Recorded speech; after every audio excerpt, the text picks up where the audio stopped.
The proposals of the President on how to resolve the gender issue are incomplete. I read that letter, I wrote the Constitution, I've examined that issue for the last 12 years. That issue cannot be resolved as simplistically as he has proposed. But it's still a good idea to relook into it.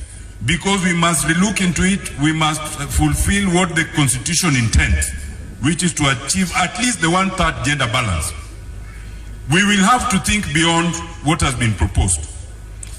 So that is fine, but that proposal is incomplete. On the issue of the leader of opposition, it is an issue that we had long recognized, and you all know it was in the BBI document. You cannot resolve that issue by looking at it as parliament. It is an issue that must ultimately come to the people. Because if you look at Article 255, the question of introduction of the leader of opposition necessarily affects the composition of parliament. Anything that affects the composition of parliament must go to referendum. And if we are going to referendum, we will not go to referendum with a single issue. We must save all the good issues that were in BBI. We bring them back, then we bring them for referendum, then we will pass them.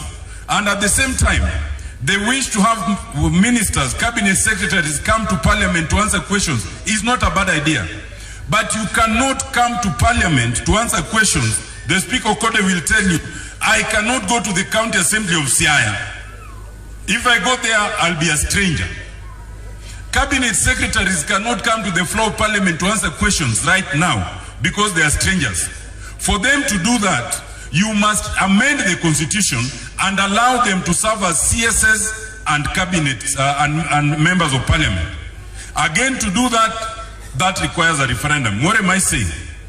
I am saying that we must look at the proposals that have been made, but we must look at them with a pinch of salt. Those which are good, we can consider, but we will not consider them for the convenience of the current executive or the president.